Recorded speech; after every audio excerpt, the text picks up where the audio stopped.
चुनावको बीचमा चाडपर्वले उम्मेदवारहरूको अभियान बिथोलिएको छ।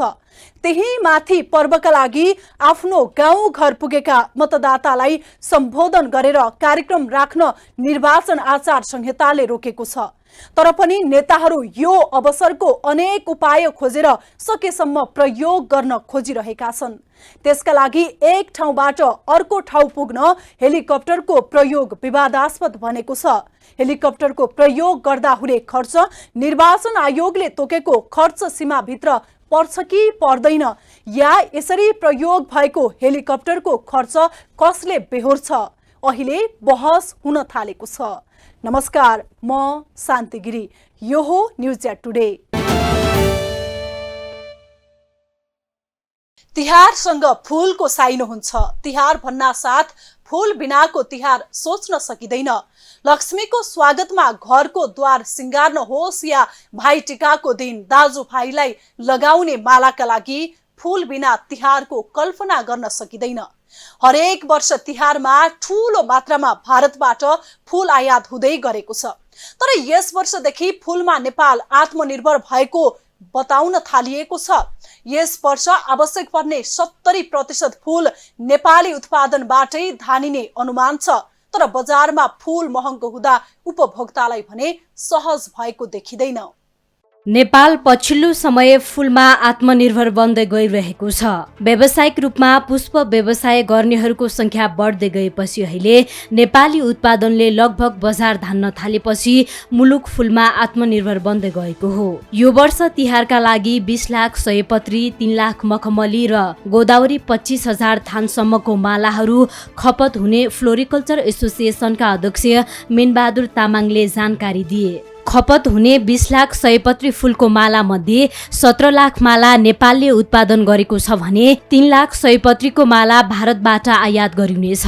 त्यसैले नेपाल करिब 90% फूल उत्पादनमा आत्मनिर्भर बनिसकेको एसोसिएसनका अध्यक्ष तामाङले जानकारी दिए। अन्य समयमा सयपत्री फूलको माला दैनिक करिब 20,000 खपत हुने गरे पनि तिहारको समयमा फूलको माग अत्याधिक बढ्ने गर्छ। त्यसैले तिहारको समय बाहेक अन्य समयमा सयपत्री फूलको उत्पादनले बजार पाउँदैन। नेपालमा पुष्प व्यवसायमा अहिलेसम्म करिब 6.5 अर्ब लगानी भइसकेको छ। कोरोना महामारी भन्दा अघि वार्षिक 2 अर्ब 63 करोडको फूल उत्पादन हुने गरेको थियो। तर कोरोना महामारीले पुष्प व्यवसाय पनि नराम्ररी प्रभावित बन्न पुग्यो र उत्पादनमा कमी आयो। आर्थिक वर्ष 2077-78 मा 1 अर्ब 63 करोडको फूल उत्पादन भएको थियो। तर कोरोना महामारीपछि अहिले भने पुष्प व्यवसाय तङ्ग्रिने अवस्थामा छ। कोरोना महामारी अघि 90% फूलको माग आन्तरिक उत्पादनले धानेको थियो। तर कोरोना महामारी पछि भने आर्थिक वर्ष 2078-79 मा 36 करोडको फूल आयात गरिएको छ। 77 को तथ्याङ्क हेर्दाखेरि के देखिन्छ भन्दाखेरि 1 अर्ब 63 करोडमा चाहिँ कारोबार झरेको देखिन्छ। तर त्यो भन्दा पछाडि कोभिड सामान्य हुँदै गइसके पछाडि हाम्रो साथीहरूले चाहिँ थप लगानी पनि गर्नुभयो। केही थप लगानी गरेपछि त्यसको उत्पादन बजारमा आउन थाल्यो। अहिले चाहिँ पूर्ण रूपमा उत्पादन आइसकेको अवस्था चाहिँ छैन। केही उत्पादनहरू आएको छ। 78 को आँकडा हेर्दाखेरि चाहिँ 2 अर्ब 30 करोडमा चाहिँ के अरे माथि उक्लेको देखिन्छ कारोबार। र आयात निर्यातको तथ्याङ्क हेर्दाखेरि कस्तो देखिन्छ भन्दाखेरि हामीले कोभिड महामारीभन्दा अगाडि चाहिँ 80-90-91% चाहिँ हाम्रो चाहिँ आन्तरिक उत्पादनले धानेको र 9देखि 10% चाहिँ हामीले आयातमा निर्भर रहनु परेको अवस्था थियो। तर कोभिडको बीचमा र कोभिडभन्दा पछाडि चाहिँ अलिकति सन्तुलन बिग्रेको देखिन्छ। यो वर्ष तिहारका लागि करिब 24 लाख मालाको व्यावसायिक कारोबार हुने भएको छ। यसमा सबैभन्दा बढी सयपत्री फूलको खपत हुन्छ। यो वर्ष पनि विदेशमा रहेका नेपालीहरूले प्रयोग गर्ने 1 लाख मखमली फूलको माला विदेश निर्यात गरिएको एसोसिएसनका अध्यक्ष तामाङले बताए। नेपालमा अहिलेसम्म 48 जिल्लामा व्यावसायिक रूपमा पुष्प व्यवसाय गरिँदै आइएको छ भने 700 भन्दा बढी नर्सरी तथा फार्म सञ्चालनमा छन्।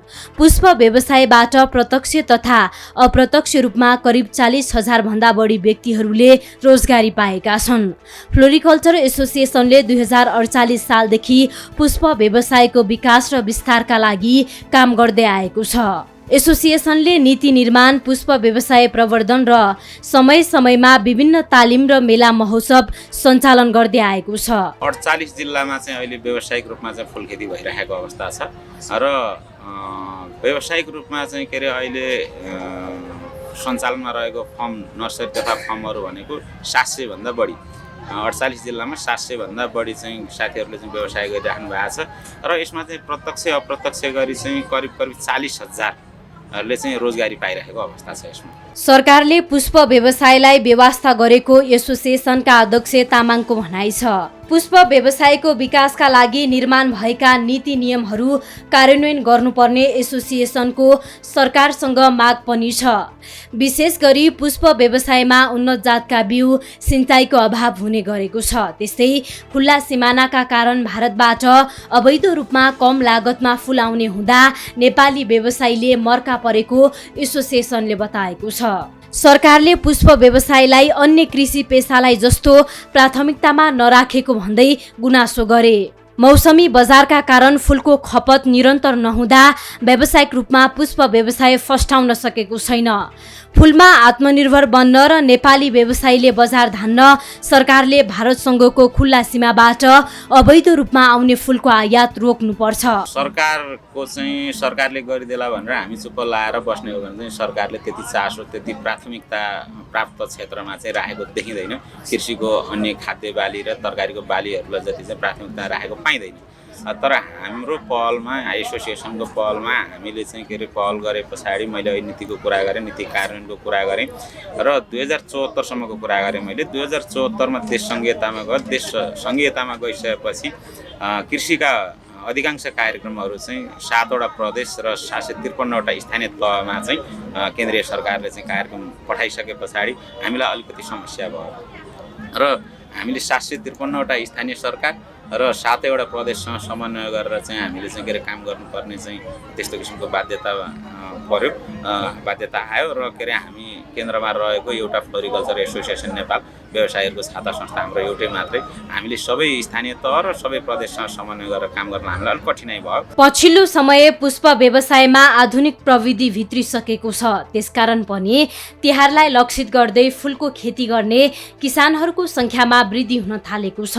सरकारले पनि पुष्प व्यवसायको प्रवर्धनका लागि किसानलाई आकर्षित गर्न अनुदान कार्यक्रम ल्याउने, बिना धितो ऋण र सहुलियत कर्जा जस्ता नीति कार्यान्वयन गरेमा युवाहरूले नेपालमै स्वरोजगार हुने अवसर पाउने आशा पुष्प व्यवसायमा लागेकाहरूको छ।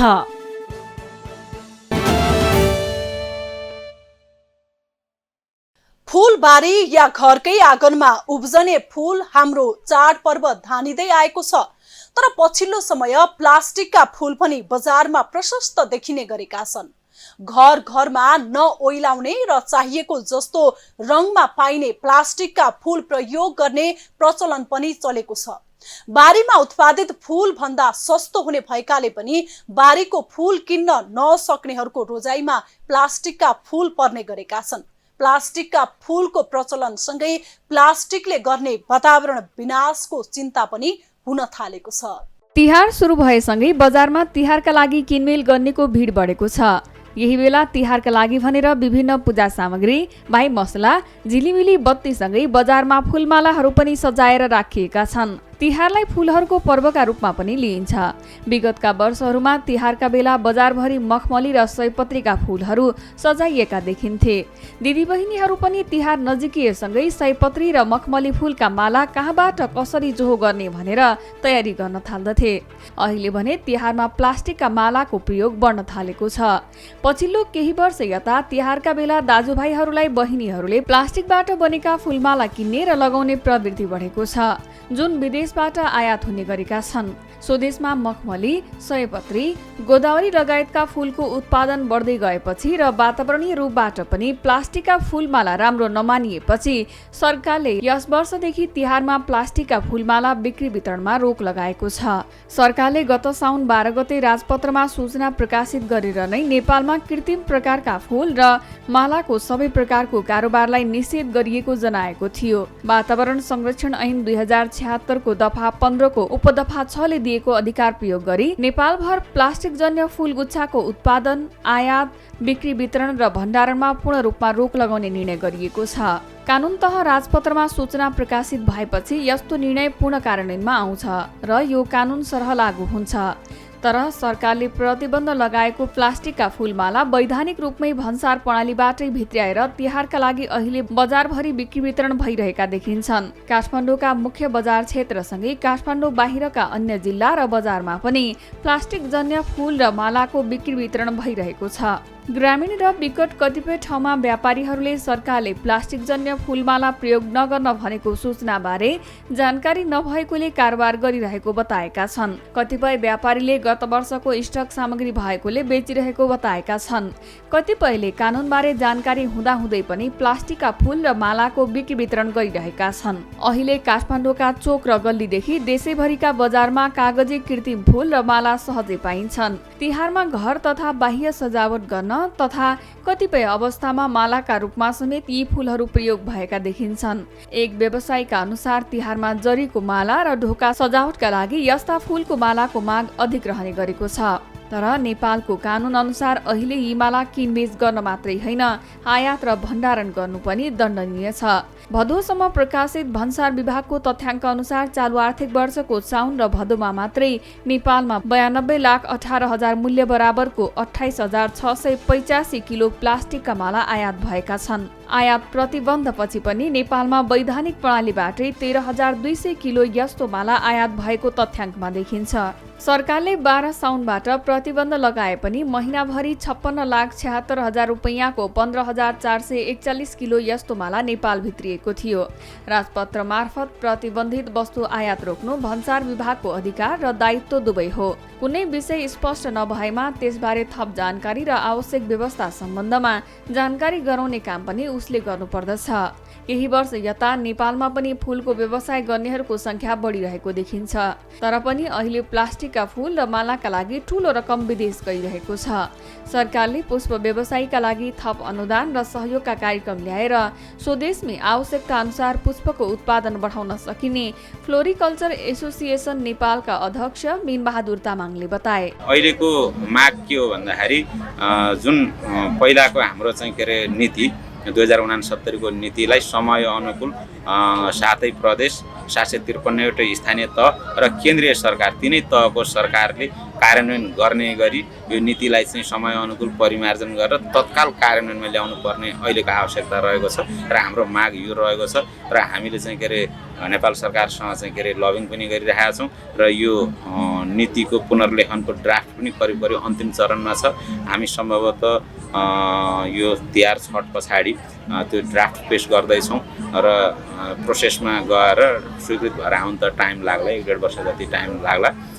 त्यो नीतिलाई हामीले पुनर्लेखन गरेर के अरे तीनै तहको सरकारले कार्यान्वयन गर्ने गरी चाहिँ नीति पुनः चाहिँ स्वीकृत गरेर लागू गर्न सकियो भने सबैभन्दा चाहिँ हामी व्यवसायीको लागि चाहिँ एकदम फड्को मार्ने पुनः के अरे जुन हामीले 71-74 मा फड्को मार्यौँ त्यसै गरी फड्को मार्नलाई चाहिँ हामीलाई चाहिँ यो चाहिँ कोसेढुङ्गा साबित हुनेछ भन्ने हामीले चाहिँ उनले कानूनमा मात्रै प्लास्टिकका फूल र मालाको आयातमा रोक नलगाएर त्यसको प्रभावकारी कार्यान्वयनका लागि सम्बन्धित निकाय जागरुक भएर लाग्न आवश्यक रहेको बताए। वातावरण विभागको डीजी साहबसँग टेलिफोनमा कुरा गर्दाखेरि यो चाहिँ राजपत्रमा सूचना प्रकाशन हुनुभन्दा अगाडि नै आयात भएको र अघिल्लै वर्षको चाहिँ स्टक रहेको कारणले गर्दाखेरि चाहिँ उहाँहरूलाई चाहिँ के अरे बेच्न छुट दिने भने जस्तो उहाँहरूले चाहिँ के अरे कुरा गर्नुभयो र तिहार पछाडि चाहिँ हामी अलिकति कडाइको रूपमा चाहिँ जफतै गर्ने गरी अनुगमन गर्छौँ भनेर उहाँले मलाई त्यसो भन्नुभएको छ।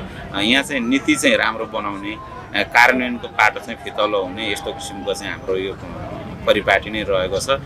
नीति बनाएर मात्रै भएन, नीति कार्यान्वयनलाई चाहिँ अलिकति कडाइका साथ चाहिँ लागू गर्नु पर्यो, नीति कार्यान्वयन चाहिँ गराउनु पर्यो भन्ने हाम्रो माग हो। वातावरण विभागले पनि गत बिहीबार भने यस्ता फूलमाला बिक्री वितरण नगर्न सचेत गराएको छ। बजारभरि कृत्रिम फूलको माला भेटिएको समाचार सार्वजनिक भएपछि विभागले एक सार्वजनिक सूचना जारी गर्दै यस्तो मालाको कारोबारमा संलग्नलाई 1 लाख रुपैयाँसम्म जरिवाना हुने चेतावनी दिएको छ। कानून अनुसार भने प्रतिबन्धित वस्तु आयात गर्नु दण्डनीय हुन्छ। निकासी पैठारी ऐनले सरकारले सरकारले पूर्ण बन्देज लगाएका वस्तु आयात गर्न नपाइने व्यवस्था गरेको छ। ऐनको दफा 5 अनुसार सरकारले निकासी पैठारीमा बन्देज लगाएका वस्तुको निकासी तथा पैठारी गरेमा त्यस्ता वस्तु जफत गरिनुका साथै सोको मूल्य बराबरको जरिवाना र 1 वर्ष कैद सजाय हुन्छ। यस्तै यस्तो वस्तुको निकासी पैठारीमा सघाउ पुर्याउनेलाई ठिक आधा सजायको व्यवस्था ऐनमा छ। तिहारको विशेषता भनेको यो पर्वका बेला भिन्न जीव जन्तुको पूजाआजा गर्ने चलन पनि छ। जीव जन्तुको पूजा गरी उनीहरूले हाम्रो जीवनमा पुर्याउने योगदानको कदर गर्ने गरिन्छ। तिहारको पहिलो दिन कागलाई सम्झेर काग तिहार मनाइयो भने दोस्रो दिन कुकुर तिहार सम्पन्न भयो। मानिसको जीवनको सबैभन्दा नजिकको साथी कुकुरले मानिसलाई विभिन्न अवस्थामा साथ दिएको हुन्छ। चाहे त्यो घरको निगरानी गर्न होस् या अनुसन्धानमा कुकुर निकै सहयोगी हुन्छ। हाम्रो सुरक्षा निकायमा पनि कुकुरले प्रशस्त योगदान पुर्याएका छन्। नेपालीहरूको महान पर्व शुभ दीपावलीको तेस्रो दिन आज कुकुर तिहार मनाइएको छ। आज घर घरमा धर्मराज वाहन कुकुरलाई पूजा गरी कुकुर तिहार मनाइएको हो। कार्तिक कृष्ण चतुर्दशीका दिन कुकुरलाई मिठा मिठा परिकार खान दिए यमराजको ढोकामा द्वारपालका रूपमा बस्ने श्याम र सबल नामका कुकुरले यमलोक जाँदा बाटो छोडिदिने धार्मिक विश्वासका आधारमा कुकुर तिहार मनाउने गरिन्छ। वैवस्वत मनवन्तरको कुलमा जन्मिएको कुकुरले धर्मराज युधिष्ठिरलाई स्वर्ग यात्रामा समेत साथ दिएको धार्मिक विश्वास छ। वैवस्वत मनवन्तर कुलमा जन्मिएको कुकुर अहिले लोकप्रिय घरपालुवा जनावरका रूपमा समेत स्थापित भएको छ। कुकुरलाई आज्ञापालक र सुरक्षामा भरपर्दो घरपालुवा जनावरका रूपमा लिइन्छ।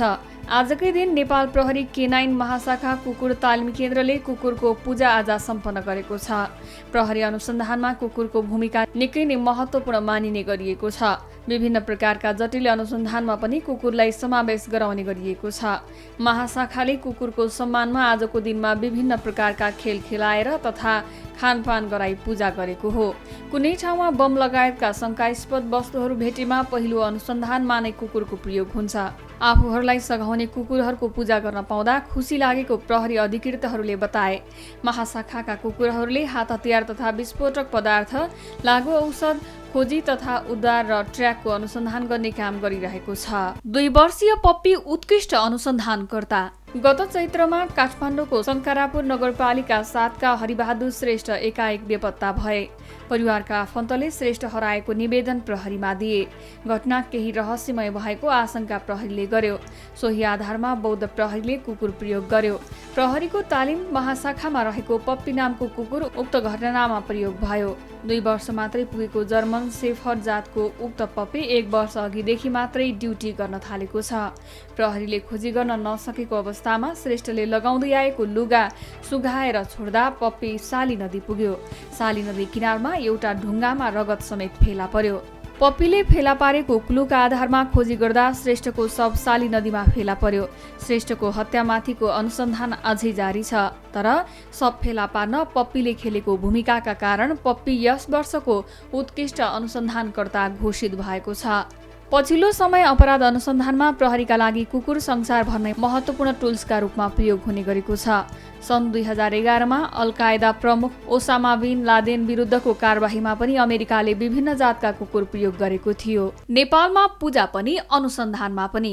नेपालको दोस्रो ठूलो पर्व तिहार सुरु भइसकेको छ। यमपञ्चकको तेस्रो दिन कुकुर तिहार मानिन्छ। आज कुकुरलाई पूजा गरी मिठो खानेकुरा दिने प्रचलन छ। कुकुरलाई भोजन गराउँदा यमराज तथा पितृहरू खुसी हुने धार्मिक मान्यता छ। कुकुरलाई मानिसको साथीका रूपमा समेत हेर्ने गरिएको छ। त्यसैले कुकुर मानिसको रक्षक पनि हो। आज भोलि घरको सुरक्षा गर्न कुकुर पाल्नेदेखि अपराधी पत्ता लगाउन समेत प्रहरीले कुकुरको प्रयोग गर्ने गरेको छ। विश्वभरका प्रहरीले अपराध अनुसन्धानमा कुकुरको सहयोग लिँदै आएका छन्। कतिपय अपराधका घटनामा प्रहरीले पत्ता लगाउन नसकेका अपराधका घटना कुकुरको सहयोगमा पत्ता लागेका छन्। हाल प्रहरीले अपराध अनुसन्धान र विशिष्ट व्यक्तिहरूको सुरक्षाका लागि भन्दै कुकुरको प्रयोग गर्दै आएको छ। कतिपय ठूला अपराधका अनुसन्धानमा कुकुरको प्रयोगले प्रहरीले सफलता समेत हात पारेको छ। अपराध अनुसन्धानका लागि नेपाल प्रहरीसँग polygraph machine, digital forensic lab, DNA profiling unit, automatic fingerprint, identification system जस्ता आधुनिक प्रविधि छन्। यसबाहेक अपराध अनुसन्धानको अर्को भरपर्दो माध्यम तालिम प्राप्त कुकुर हो। नेपाल प्रहरीसँग विभिन्न प्रकारका अपराधमा प्रयोग हुने 8 प्रजातिका कुकुर रहेका छन्। 2032 सालबाट व्यावसायिक प्रयोग। नेपाल प्रहरीले 2027 सालमा कुकुरबारे तालिम लिन 2 जना प्रहरी अधिकारीलाई मलेसियामा पठाएको थियो। त्यसपछि नेपाल प्रहरीले अपराध अनुसन्धान र सुरक्षामा कुकुरको प्रयोग गर्न थालेको हो। कुकुरलाई 2032 सालबाट प्रहरीले व्यावसायिक तरिकाले प्रयोग गर्दै आएको छ। हाल प्रहरीसँग 8 प्रजातिका 85 वटा कुकुर रहेका छन्। हाल 5 नम्बर प्रदेश प्रहरी कार्यालय बाहेक अन्य सबै प्रदेश प्रहरी कार्यालयमा तालिम प्राप्त कुकुर रहेका छन्। कसरी दिइन्छ कुकुरलाई तालिम? प्रहरीले भारत, बेलायत, अमेरिका लगायतका देशबाट कुकुरका छाउरा ल्याउने गरेको छ। ती छाउरालाई 6 महिना पुगेपछि विभिन्न अपराध पत्ता लगाउन तालिम दिन सुरु गरिने प्रहरीको भनाइ छ। उनीहरूलाई 3 महिनाको आधारभूत तालिमपछि क्षमता अनुसार वर्गीकरण गरेर अपराध अनुसन्धानमा प्रयोग गरिन्छ। आधारभूत तालिममा कुकुरलाई अनुशासित बनाउने, मान्छेसित घुलमिल हुन सिकाउने र बाँकी 1 वर्षसम्म सम्बन्धित अपराध अनुसन्धान सम्बन्धी तालिम दिने गरिएको छ। नेपाल प्रहरीसँग अनुसन्धानमा सघाउने 8 प्रजातिका कुकुरहरू रहेको बताइएको छ। त्यस्तै आजै साँझ ऐश्वर्य, धनधान्य र सम्पन्नताकी देवी लक्ष्मीको पूजा आराधना गरी श्रद्धा भक्तिपूर्वक लक्ष्मी पूजा पनि गरिँदैछ। यो पटक कुकुर तिहार र लक्ष्मी पूजा एकै दिन परेको छ।